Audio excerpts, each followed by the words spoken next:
Hi, my name's Hannah. Thank you so much for coming to interview with me today. Please state your name. David Gomez. Okay. And so I had to identify an opportunity in this class, and my opportunity targeted people that needed a part-time job or like fast money with a clean service, and people that also needed fast, convenient services in their day-to-day lives. And the solution I came up with would be an app that would allow people to hire others to bring them services or products that they need when they're having a busy time, and the app would also be useful for people that are in need of a part-time, non-permanent job solution.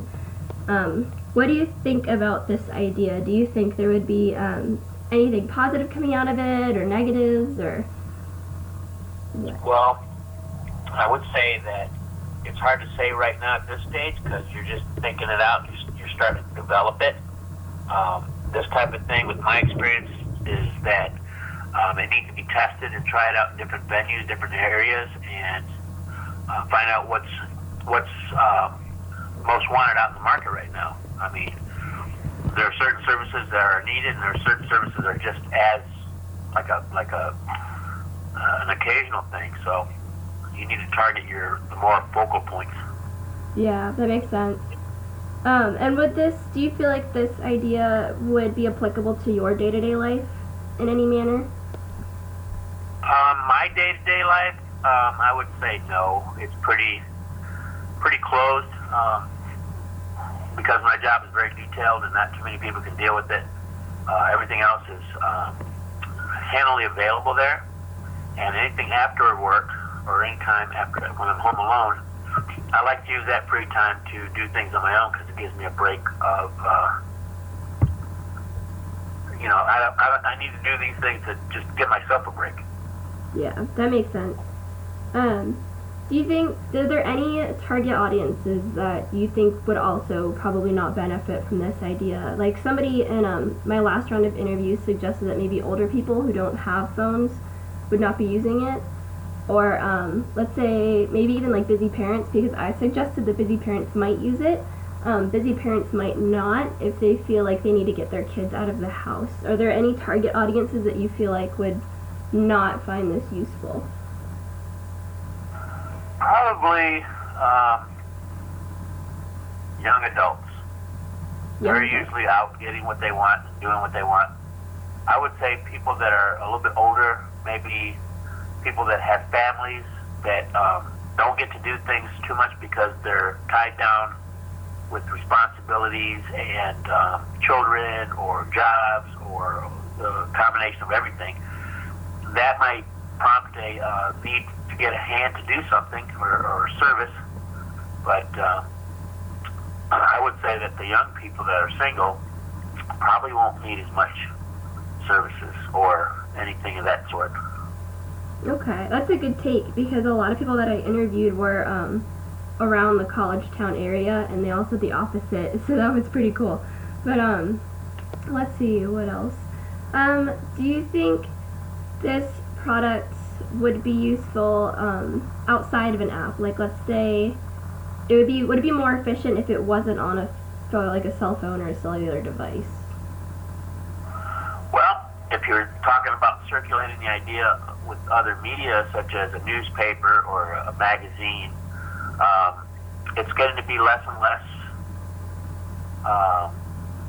as far as that type of format. But even magazines and newspapers go online, so you would still get some kind of advertising. You don't need the app, so to speak, if you have a place where people can use a number or find another way of contacting that type of service. But I would make it so that it's targeted for certain services. So there's a line for this, like maybe babysitting, a line for tutoring, a line for whatever the case is. But that could even be tedious. So maybe just reference numbers or a particular number for a certain thing. So. Okay.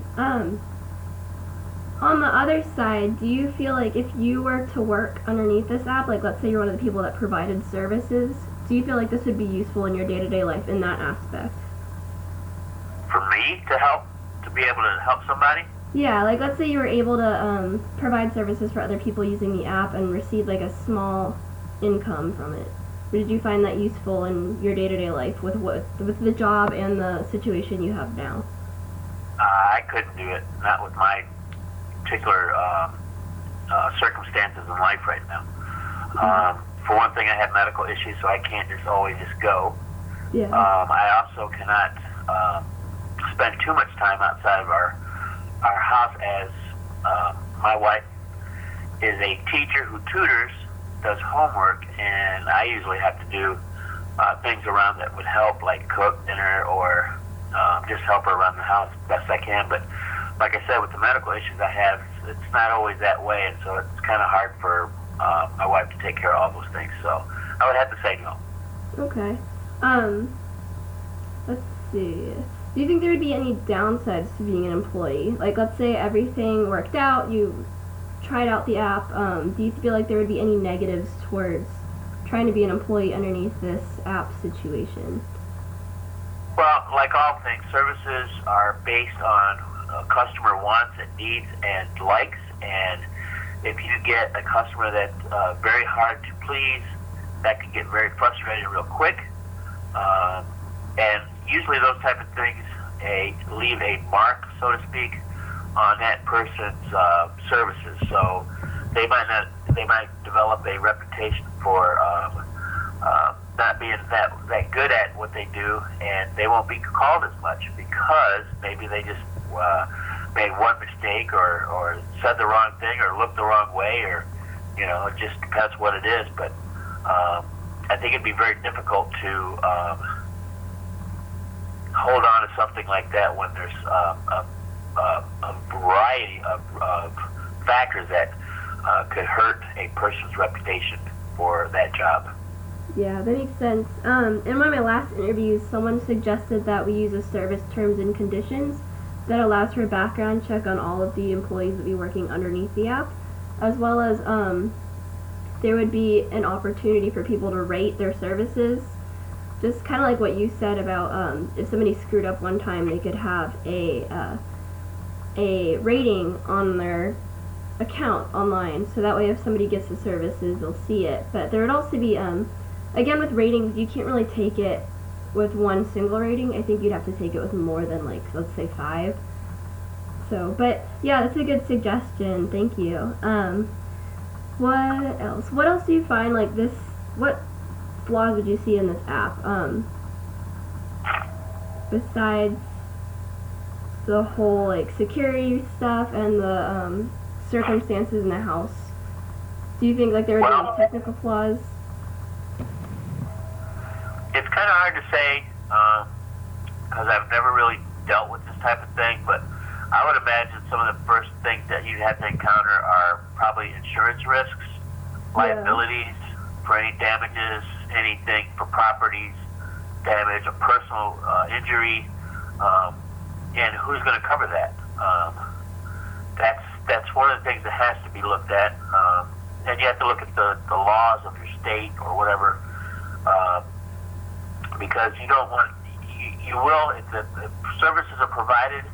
Most of the time, those operators or vendors of that service will have to have some kind of background check, and that's going to add more to your bottom dollar.